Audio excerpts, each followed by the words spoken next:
대한민국 진짜 영어혁명 반쌤 채널에 오신 것을 환영합니다. 환영합니다.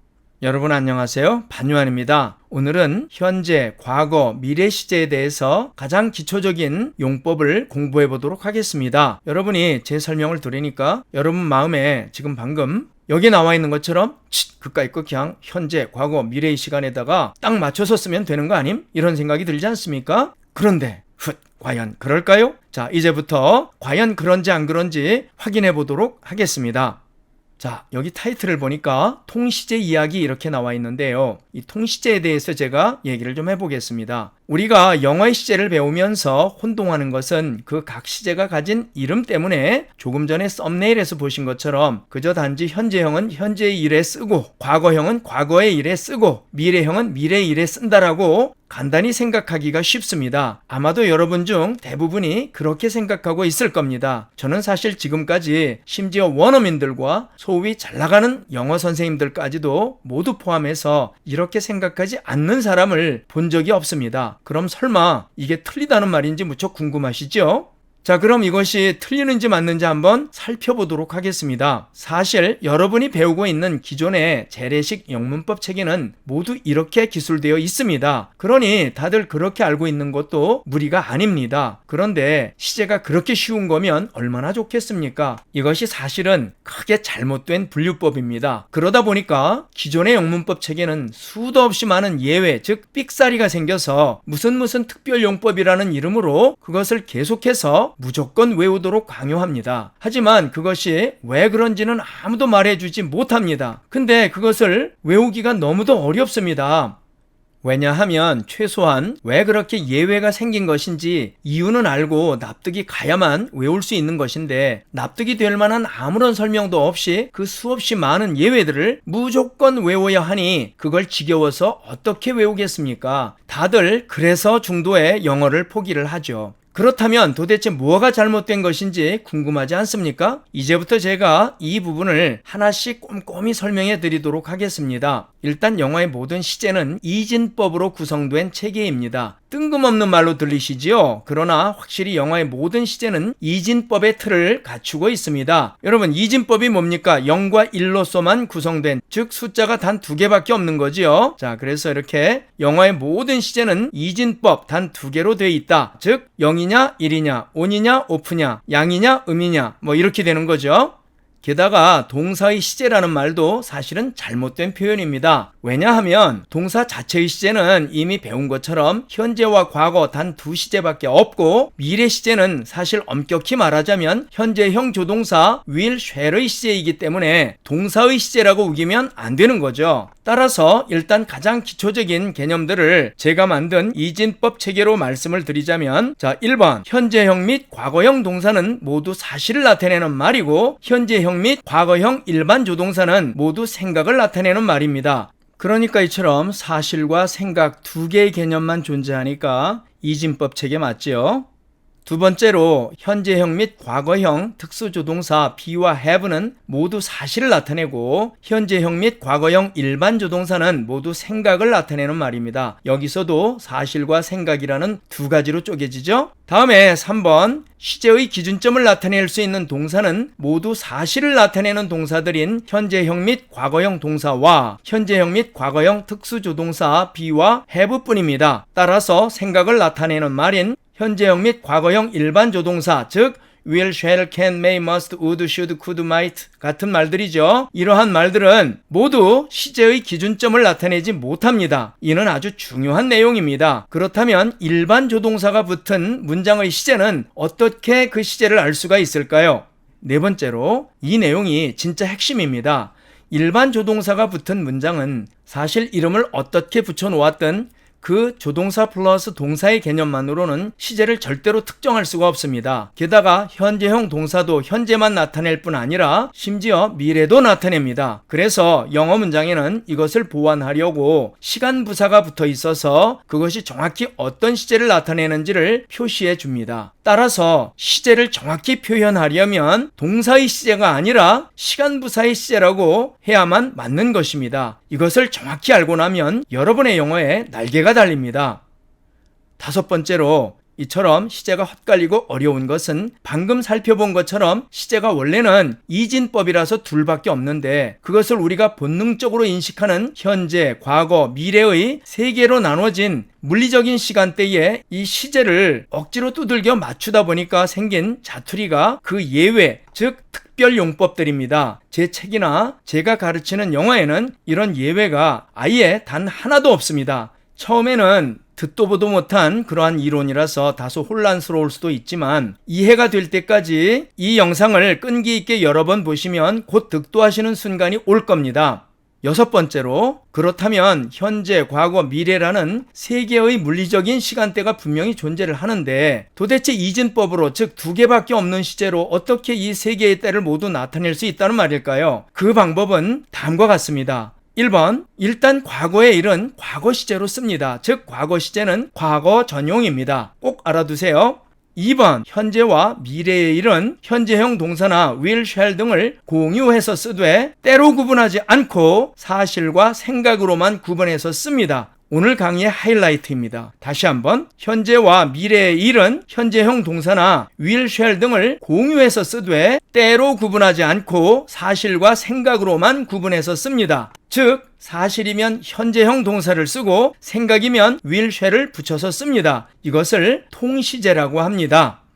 통시제를 최대한 쉽게 다시 한번 설명해 보겠습니다. 우리는 이 시제라는 말에 때시자가 들어가니까 쉽게 시간을 기준으로 맞춰서 현재형 동사는 현재에만 쓰고 미래 시제에 쓰는 조동사 will, shall 등도 미래에만 쓸 거라고 생각하기가 쉽지만 실제로는 현재형 동사는 현재에만 쓰는 것이 아니고 미래에도 동일하게 쓰며 미래 시제에 쓰는 조동사 will, shall 등도 미래에만 쓰는 것이 아니라 현재에도 동일하게 쓴다는 말입니다. 심지어 이 will, shall 같은 이런 조동사는요, 미래형 조동사라고 하지 않고 현재형 조동사라고 합니다. 미래형 조동사라는 거 없습니다. 자, 그래서 저는 이처럼 시간적인 면에서 현재와 미래를 서로 아무런 차이 없이 통용해서 이렇게 쓰는 방법을 통시제 또는 시제 스와프라고 부르고 있습니다. 따라서 여기에서 차이가 나는 부분은 시제의 이름에 따르는 동사의 모양의 차이가 실제로는 물리적 시간과는 전혀 상관이 없고 다만 현재형 동사는 항상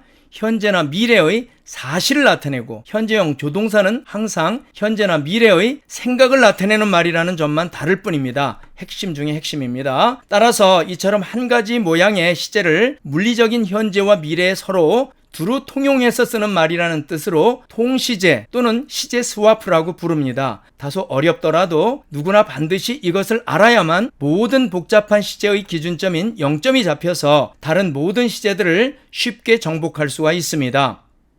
자, 지금부터는 지금까지 배워온 모든 지식들을 총정리해서 꼭 알아둬야만 하는 중요한 통시제 지식을 살펴보도록 하겠습니다. 1번, 현재 시제는 현재형 동사를 사용하며 현재 또는 미래의 사실을 나타냅니다. 즉, 현재와 미래는 사실을 나타낼 경우에 한해서는 동사의 형태를 현재형으로 함께 쓰는 시제입니다. 이를 통시제라고 합니다. 2번, 과거 시제는 과거형 동사를 사용하며 과거의 사실만 나타냅니다. 3번, 미래 시제는 동사의 형태로서는 존재하지 않으며 현재형 조동사를 빌어서 만든 단지 그 이름이 미래일 뿐인 그러한 시제입니다. 이 미래 시제는 사실이 아닌 단지 현재나 미래의 일에 대한 생각이나 추측일 뿐이므로 그 결과를 알 수가 없습니다. 이 또한 통시제입니다. 시제의 이름에 절대 속지 마세요.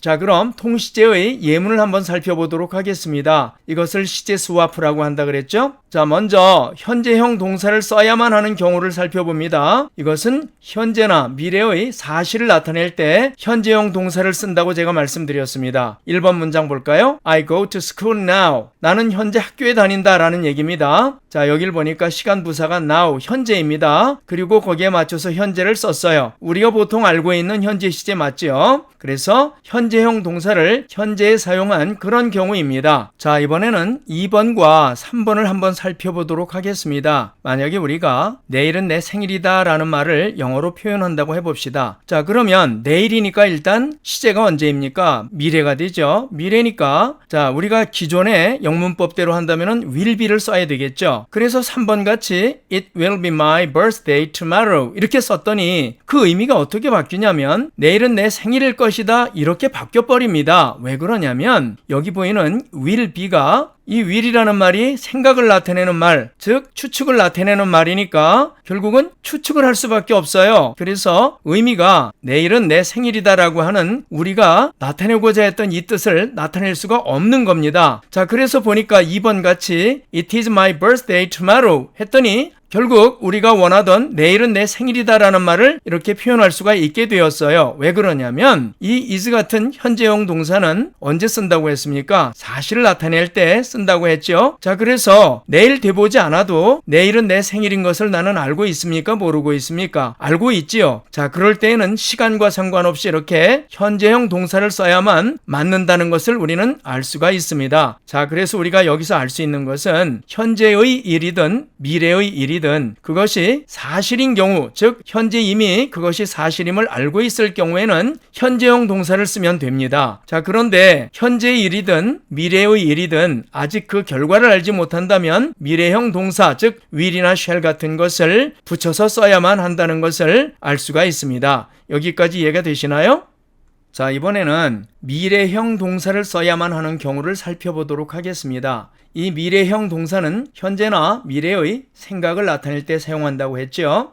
1번 예문 보겠습니다. Maybe she will do it tomorrow. 아마도 그녀는 그걸 내일 할 거야 이런 뜻이죠. tomorrow라고 하는 미래형 부사와 will do라고 하는 미래형 동사가 아주 죽이 잘 맞습니다. 자, 그런데 2번과 3번을 볼까요? 만약에 이런 경우에 걔 지금 자기 방에 있을 거야 라고 하는 추측의 말을 한다고 해봅시다. 자, 그런데 이제 시제를 맞추려고 하다 보니까 지금이라고 하는 현재 부사가 있습니다. 그러면 지금에 맞추려면 있다라는 말이 3인칭 단수니까 뭐가 돼야 됩니까? is가 돼야 되죠. 그래서 원래 그 시제를 시간에 맞춘다면 3번처럼 He is in his room now 이렇게 써야 됩니다. 그런데 그 뜻이 어떻게 됩니까? 걔 지금 자기 방에 있어 라고 하는 사실을 나타내는 말이 되어버렸어요. 이건 언제 하는 말이냐면 그 방에 말하는 사람이 들어가서 확인을 한 다음에 그 다음에 하는 말 아닙니까? 그래서 이렇게 사실을 나타내는 말이 돼버려요. 그래서 이런 경우는 어떻게 써야만 하느냐면 비록 이렇게 시간 부사가 현재일지라도 이 동사를 미래형으로, 즉